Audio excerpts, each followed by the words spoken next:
or the result of sanctification. हमारे पवित्रीकरण का अंतिम अवस्था किस प्रकार की होती है? വിശുദ്ധീകരണത്തിന്റെ ഫലം എന്താണ്? पवित्रीकरण का फल क्या होता है?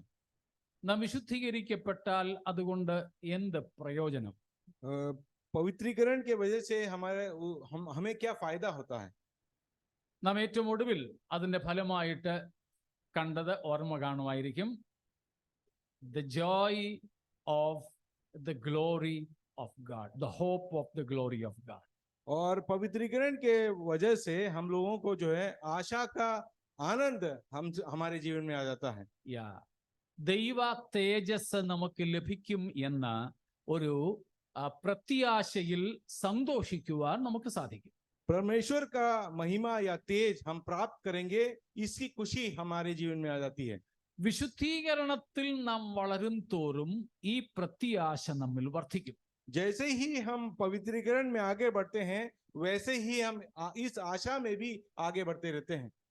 ആ പ്രത്യാശ നമ്മിൽ ഉണ്ടാകുന്നതനുസരിച്ച് നമ്മിൽ ആനന്ദവും വർദ്ധിക്കും. जैसे हमारा ये आशा बढ़ते रहता है, वैसे हमारे जीवन में आनंद भी बढ़ते रहता है. സ്തോത്രം. അതാണ് നാം റോമർ 5:2 നിന്നും കണ്ടത്. ये रोमियो 5:2 में हमने ये सीखा है. അതിനോട് ചേർത്ത് 2 കൊരിന്ത്യർ ലേഖനം 4-ാം അധ്യായത്തിന്റെ 17-18 വാക്യങ്ങൾ കൂടെ വായിക്കാം. और दूसरा कोरिन्थियों 4 का 17 और 18 वचन भी यही है.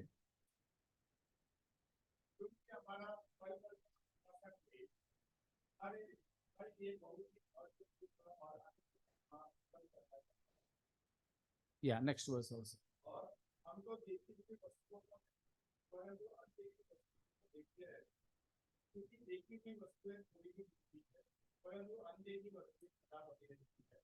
ഈ 4-ാം അധ്യായത്തിൽ പൗലോസ് തനിക്ക് നേരിട്ട കഷ്ടതകളുടെ വിവരണമാണ് നടത്തുന്നത്. पौलुस की जिंदगी में आए हुए समस्याओं कठिनाइयों के बारे में वर्णन इस वचन में करता है. वो പ്രത്യേകിച്ച് അതിന്റെ 7 മുതലുള്ള വാക്യങ്ങളിൽ उसका 7वां वचन से लेकर उसके जीवन में हुई कष्टों के बारे में वर्णन करता है. അതിന്റെ 14-15 വരുമ്പോൾ മരണകരമായ അവസ്ഥകൾ തങ്ങൾക്കുള്ളതായിട്ട് പറയുന്നു. और 14-15 वचन में आते वक्त उसके जीवन में मृत्यु तक आने की अवस्था तक पहुंच गया था. वो 16-ാം വാക്യത്തിൽ പറയുന്നു, ഞങ്ങളുടെ പുറമേയുള്ള മനുഷ്യൻ ഇങ്ങനെ ക്ഷയിച്ചു പോകുന്നു, പക്ഷേ അകമേയുള്ള മനുഷ്യൻ നാൾക്ക് നാൾ പുതുക്കവും ബലവും പ്രാപിക്കുന്നു. और 16वां वचन में लिखा है कि हमारा बाहरी मनुष्यत्व नाश होता है, मगर हमारा भीतरी मनुष्य दिन प्रतिदिन नया होता जाता है. എന്നിട്ടാണ് 17-ാം വാക്യത്തിൽ പറഞ്ഞത് നമുക്കൊരു പ്രത്യാശയുള്ളത്. और उसके बाद में 17वां वचन में आकर कहता है कि हम लोगों को एक आशा है कर നമുക്കിപ്പോൾ ഉള്ള കഷ്ടങ്ങൾ നൊടി നേരത്തേക്കും ലഘുവായിട്ടുമുള്ളതാണ്. हम लोगों का अब का मुसीबतें हैं, ये थोड़े क्षण भर के हैं कर कहता है. എന്നാൽ നമുക്ക് ലഭിക്കാനിരിക്കുന്നത് കഷ്ടതയ്ക്ക് പകരം തേജസ്സാണ്. और जो हम पाने वाले हैं कष्टों के बदले में हम लोग महिमा देखेंगे या तेज देखेंगे परमेश्वर का. ആ മഹത്വത്തിന്റെ അഡ്ജക്റ്റീവ്സ് വിശേഷണങ്ങൾ എടുത്തു പറയുന്നു. और उस महिमा के कई विशेषगण कहता है. वो എന്തൊക്കെയാണ്? क्या विशेषता है? 17-ാം വാക്യത്തിൽ പറയുന്നത് 17 സ്തോത്രം. എന്താ? തേജസ്സിന്റെ നിത്യഘനം. वो महत्वपूर्ण और अनंत महिमा का उत्पन्न करता है. അതുപോലെ നമുക്ക് ലഭിക്കാനിരിക്കുന്ന തേജസ് എങ്ങനെയുള്ള തേജസ്സാണ്? हम जो तेज पाने वाले परमेश्वर किस प्रकार का है? നിത്യ തേജസ്സാണ്. वो अनंत काल का तेजस है. സ്തോത്രം. കഷ്ടം അല്പകാലത്തേക്ക്, कष्ट जो है ये कुछ क्षण भर के लिए, തേജസ് നിത്യകാലം. मगर तेज जो हमसे परमेश्वर से पाने वाले हैं अनंत काल के लिए. കഷ്ടതകൾ ലഘുവായിട്ടുള്ളത്, और कष्ट जो है ये हल्का या छोटा रहता है. എന്നാൽ നമുക്ക് ലഭിക്കാനിരിക്കുന്ന തേജസ് ഘനമേറിയത്. मगर हम जो तेज जो पाने वाले महिमा पाने वाले हैं ये बड़ा मोटा होता है. അതിന്റെ ആനന്ദം നമ്മിൽ ധാരാളമുണ്ട്. और इसका आनंद हमारे अंदर बहुत सा भर गया है. ഈ സന്തോഷം നമ്മിൽ വർദ്ധിക്കുന്നത് നമ്മുടെ വിശുദ്ധീകരണത്തിനനുസരിച്ചാണ്. और ये आनंद हमें तब जाकर भर जाता है जब हम पवित्रीकरण में आगे बढ़ते हैं तब। നമുക്ക് ലഭിപ്പാനിരിക്കുന്ന തേജസ് എന്തിന്റെ അടിസ്ഥാനത്തിലാണ്? हम परमेश्वर से महिमा जो पाते हैं वो किसके आधार पर पाने वाले हैं? രണ്ട് മൂന്ന് കാര്യങ്ങളുടെ അടിസ്ഥാനത്തിലാണ് നമുക്ക് തേജസ് ലഭിക്കുന്നത്. हम एक दो बातों के आधार पर हम ये महिमा को पाने वाले हैं। ഏറ്റവും ഒന്നാമത്, നമുക്ക് നിത്യതയിൽ ലഭിക്കുന്ന തേജസ് ഇപ്പോൾ നാം ജീവിക്കുന്ന വിശുദ്ധിക്ക് ആനുപാതികമായിരിക്കും. हम पाने वाला तेज जो है, स्वर्गीय तेज जो है, वो अभी धरती पर जीवन बिताते समय हम कितने पवित्रीकरण में आगे बढ़ते हैं उसके अनुसार मिलेगा। So the glory we receive will be in reciprocal to the holiness we live in this world. हम किस प्रकार की पवित्रता जीवन बिताते हैं उसी प्रकार के तेज जो है परमेश्वर से हम स्वर्ग में पाएंगे। വിശുദ്ധീകരണം അല്പമേ ഉള്ളോ, തേജസ്സും അല്പമേ കാണും. अगर पवित्रीकरण थोड़ा सा है तो महिमा भी उतना ही पाएगा। സ്തോത്രം. മനസ്സിലാവുന്നുണ്ടല്ലോ? आप लोग समझ रहे हैं ना? ഞാൻ നിങ്ങളോട് നേരത്തെയും പറഞ്ഞിട്ടുണ്ട്, ഈവൻ നമ്മുടെയൊക്കെ വണ്ടിയുടെ ഹെഡ്ലൈറ്റ് സമയാസമയത്ത് അത് തുറന്ന് അതിന്റെ റിഫ്ലക്ടർ ക്ലീൻ ചെയ്യാറുണ്ട്. समय समय पर गाड़ी का जो हेडलाइट निकाल कर उसका रिफ्लेक्टर साफ किया करते हैं। നമ്മുടെ വീട്ടിലെ ബൾബും ട്യൂബ് ലൈറ്റും ഒക്കെ നമ്മൾ ഇടയ്ക്കിടയ്ക്ക് ഊരി തുടയ്ക്കാറുണ്ട്. और अपने घरों में भी जो हमारे लाइट्स और ट्यूबलाइट्स हैं इसको अक्सर समय समय में हम साफ करके रख देते हैं। അത് പൊടിയൊക്കെ മാറ്റി വെക്കുന്നെങ്കിലേ അതിന്റെ പ്രകാശം മൊത്തമായിട്ട് പുറത്തേക്ക് വരുള്ളൂ. उसके ऊपर से जो जमा हुआ मिट्टी निकल जाता है तभी वो ज्यादा प्रकाश दे पाता है। നമ്മുടെ ജീവിതത്തിലും വിശുദ്ധീകരണത്തിൽ വളരും തോറും തേജസ്സിന്റെ പ്രത്യാശയും സാധ്യതയും വർദ്ധിക്കും. जैसे ही हम पवित्रता की सिद्धता की ओर बढ़ते हैं उतना ही हम में जो प्रभु की तेज या महिमा हम में ज्यादा होती है। രണ്ട്, നമ്മുടെ തേജസ്സിന് അടിസ്ഥാനം നാം ക്രിസ്തുവിനായി സഹിക്കുന്ന കഷ്ടതകളാണ്. और प्रभु की महिमा हम तब पाते हैं जब हम प्रभु के लिए कष्ट सहने के लिए भी तैयार होते हैं। നാം സഹിക്കുന്ന കഷ്ടതകൾക്ക് ആനുപാതികമായി നാം തേജസ് പ്രാപിക്കും. हम जितना कष्ट प्रभु के लिए इस धरती पर सहेंगे उतना महिमा को हम स्वर्ग की परमेश्वर से पाएंगे। അതാണ് റോമർ 8:17 നമ്മൾ വായിച്ചിട്ടുള്ളത്. रोमियो 8:17 में वही वचन सिखाता है हमें। നാം സഹിക്കുന്ന കഷ്ടതകൾ നമ്മെ തേജസ്സിലേക്ക് നടത്തും. हमें सहने वाला कष्टों के वजह से हम परमेश्वर से महिमा पाएंगे। എടുത്തെങ്കിൽ വായിച്ച ഒരാള്.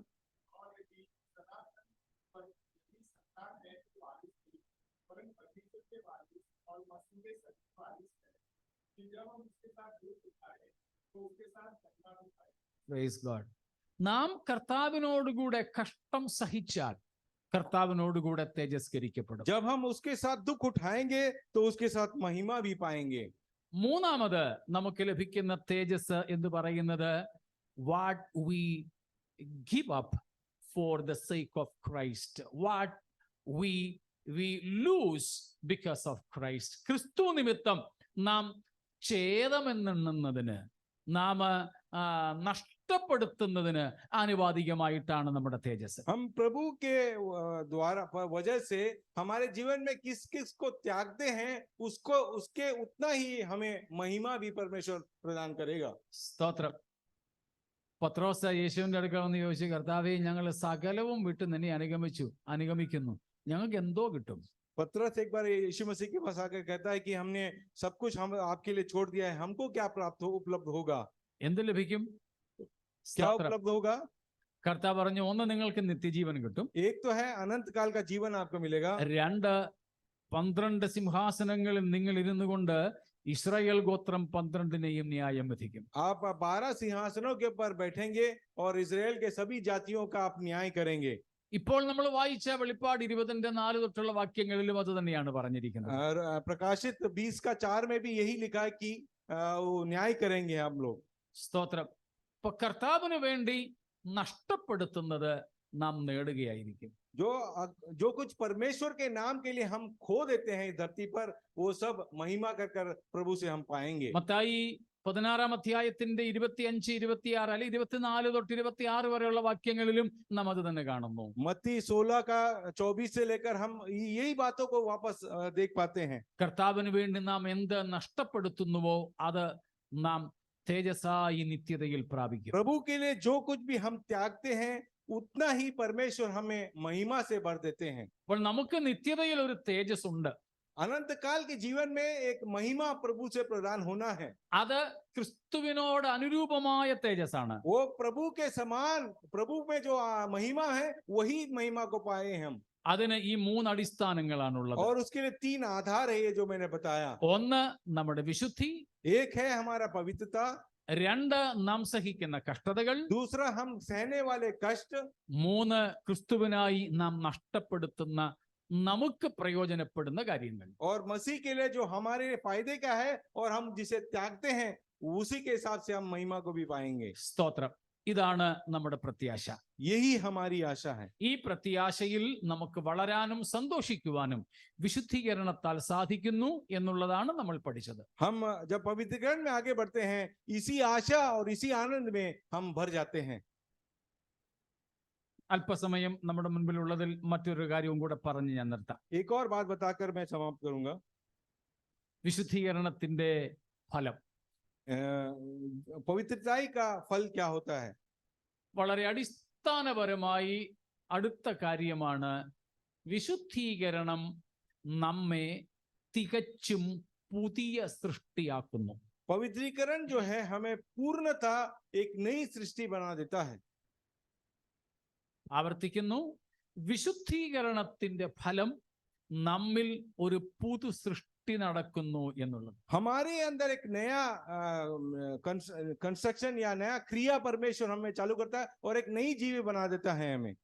ആദാമ്യ പ്രകൃതത്തിൽ നിന്ന് നമ്മൾ വിമോചിതരാകുന്നു.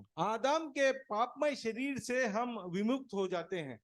നാം ആദാമിന് ജനിച്ചവരാണ് എന്നതുകൊണ്ട് ആദാമ്യ സ്വഭാവം നമ്മിൽ ജന്മന പ്രകൃതത്താൽ ബൈ നേച്ചർ നമ്മിലുണ്ട്. क्योंकि हम आदम के संतान हैं इसीलिए पैदा होते ही हमें उसी का पाप का स्वभाव हमारे अंदर भी होता है. അതുകൊണ്ടാണ് ദാവീദ് 51 സങ്കീർത്തനത്തിൽ പറഞ്ഞത്, പാപത്തിൽ എൻ്റെ അമ്മ എന്നെ ഗർഭം ധരിച്ചു. इसीलिए दाऊद 51 साम्स में इस बार कहता है कि पाप में मेरी माता ने मुझे गोद में उत्पन्न किया. റോമർ 5 അധ്യായം 12 വാക്യത്തിൽ അതുകൊണ്ടാണ് നാം വായിക്കുന്നത്, ആദാമിനെ പോലെ പാപം ചെയ്യാത്ത നമ്മിലും മരണം വാണു. पाप न करते हुए भी हमारे अंदर जो है मृत्यु देने लायक पाप हम में बसता है करके वचन सिखाता है. ഈ ആ വാക്യം വായിച്ചോ, റോമൻസ് 5:12.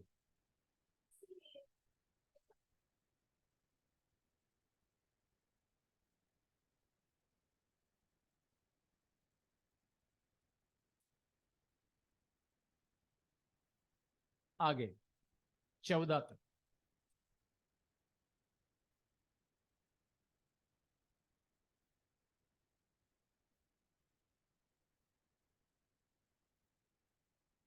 वहां पर ध्यान देना उस शब्द विभजन. हाँ,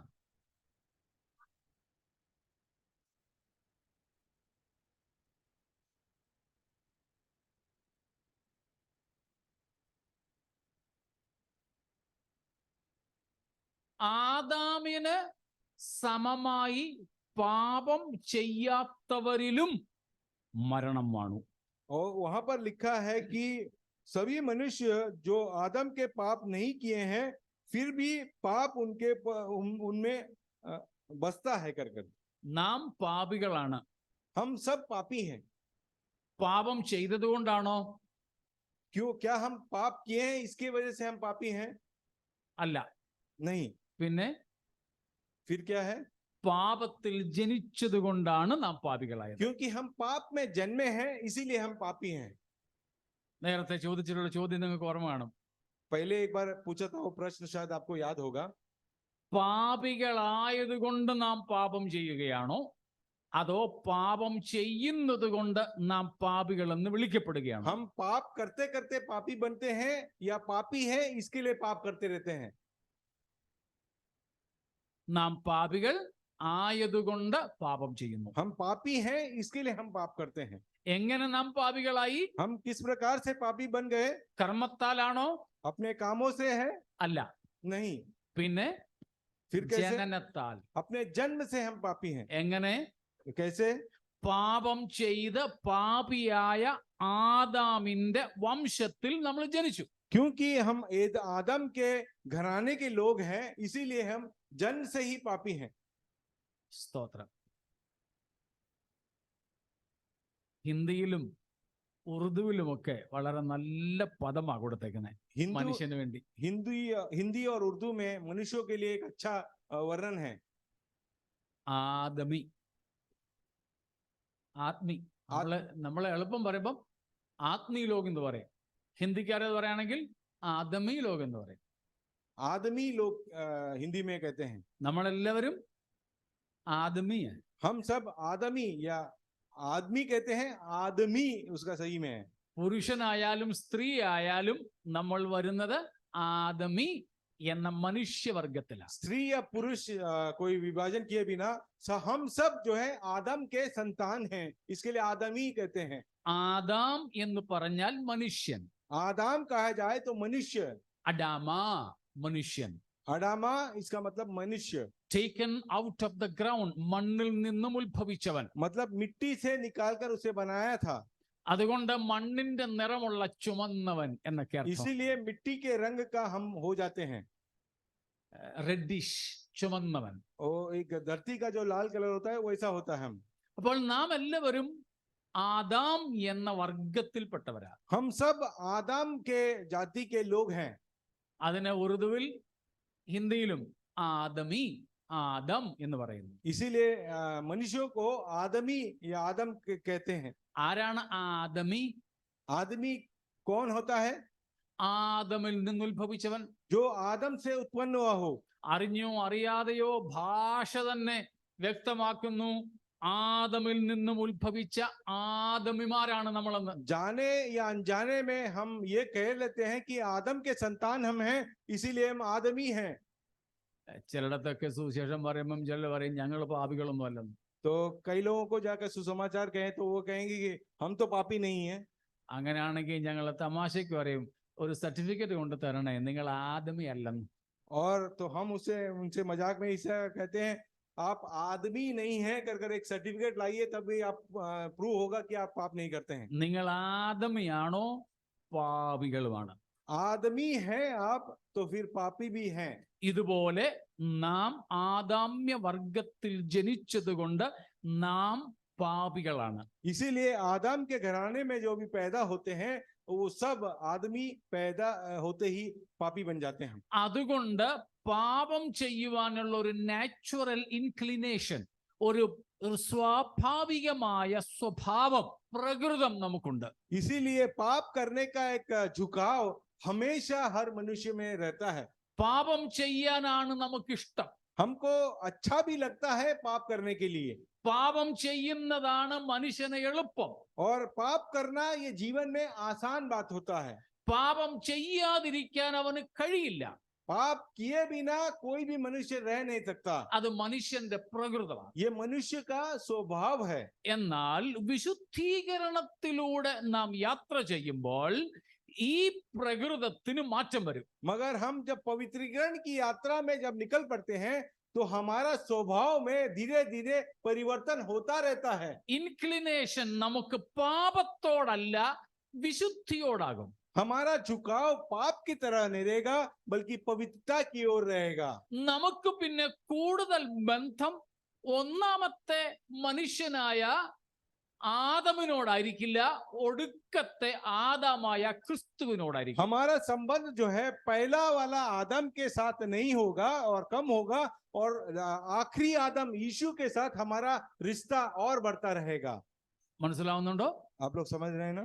ജനനത്താൽ നമുക്ക് ആദമിനോടും വീണ്ടും ജനനത്താൽ നമുക്ക് ഒടുക്കത്തെ ആദമിനോടുമാണ് ബന്ധം.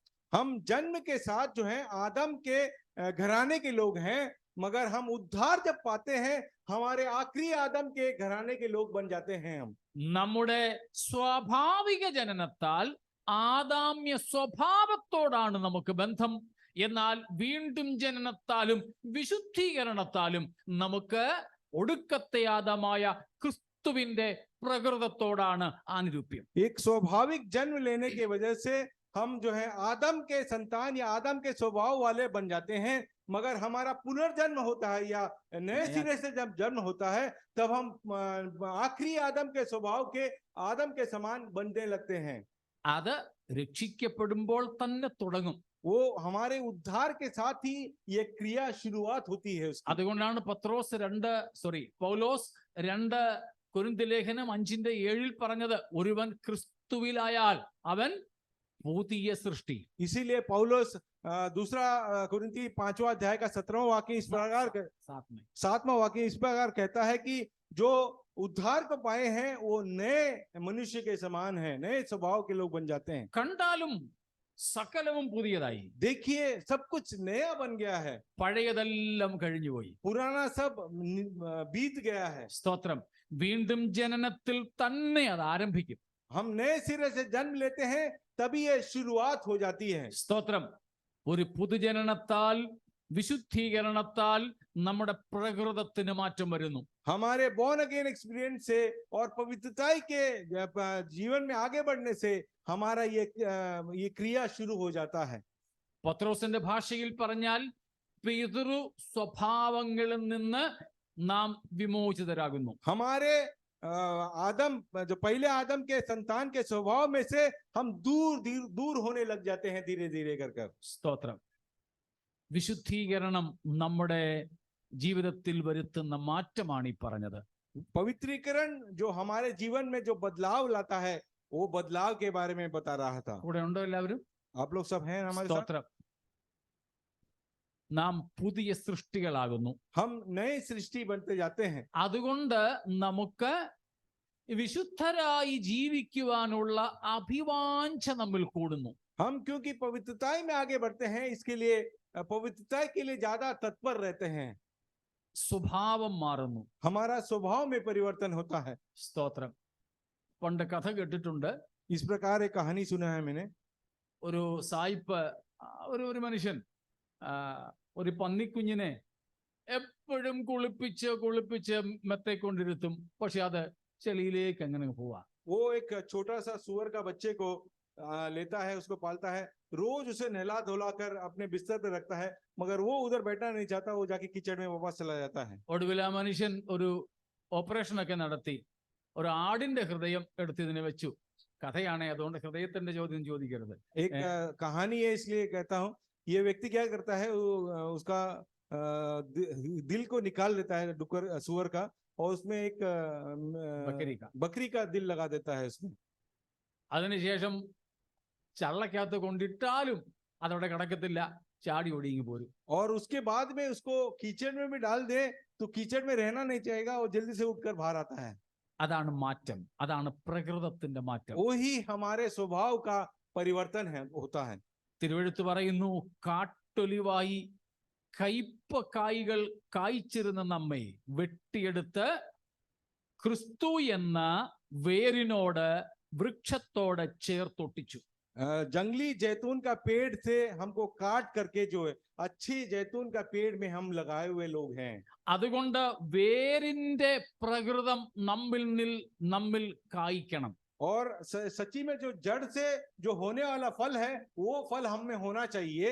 നാം ഇന്ന് ക്രിസ്തുവിനോടാണ് ചേർക്കപ്പെട്ടിരിക്കുന്നത്. मगर हम अब मसीह के साथ जोड़ दिए गए हैं. ഇന്ന് നമുക്ക് അധികം ബന്ധം ആദമിനോടല്ല ക്രിസ്തുവിനോടാ. हमारा संबंध जो है आदम से नहीं बल्कि मसीह से है हमारा संबंध. അതുകൊണ്ട് നമ്മുടെ സ്വഭാവത്തിന് മാറ്റമുണ്ടാവുന്നു. और क्योंकि हमारा संबंध मसीह से है हमारा स्वभाव में परिवर्तन होते रहता है. സ്വാഭാവികമായി നാം വിശുദ്ധരായി ജീവിക്കാൻ ഒരുങ്ങുന്നു. स्वाभाविक तरीके से ही हम पवित्र जीवन बिताने की कोशिश करते हैं. സ്തോത്രം. അതുകൊണ്ടാണ് യോഹന്നാൻ പറഞ്ഞത് 1 യോഹന്നാൻ 3:9 ദൈവത്തിൽ നിന്ന് ജനിച്ചവൻ ആരും പാപം ചെയ്യുന്നില്ല. इसीलिए 1 यूहन्ना 3:9 में इस प्रकार कहता है कि जो परमेश्वर से जन्मा है वो कभी पाप नहीं करता. ദൈവത്തിന്റെ വിത്ത് അവനിലുണ്ട്. क्योंकि परमेश्वर का बीज उसके अंदर है। എന്താണ് ദൈവത്തിന്റെ വിത്ത്? परमेश्वर का बीज क्या है? വചനം. वचन है, प्रभु का वचन। ആ വിത്ത് അവനിലുള്ളത് കൊണ്ട് അവൻ പാപം ചെയ്യുന്നില്ല എന്ന് മാത്രമല്ല, പാപം ചെയ്യുവാൻ കഴിയുന്നതുമല്ല. क्योंकि परमेश्वर का वचन नामक बीज उसके अंदर है, इसीलिए पाप नहीं करता। ऐसा नहीं, पाप करने की इच्छा भी उसमें नहीं होती है। സ്തോത്രം. മനസ്സിലാവുന്നുണ്ടോ? രണ്ട് കാര്യങ്ങൾ: പാപം ചെയ്യുന്നുമില്ല, പാപം ചെയ്യുവാൻ കഴിയുന്നുമില്ല. पाप वो कर भी नहीं सकता और पाप नहीं करता। ഇതാണ് വിശുദ്ധീകരണത്തിന്റെ ഫലം. यही पवित्रताई का फल है।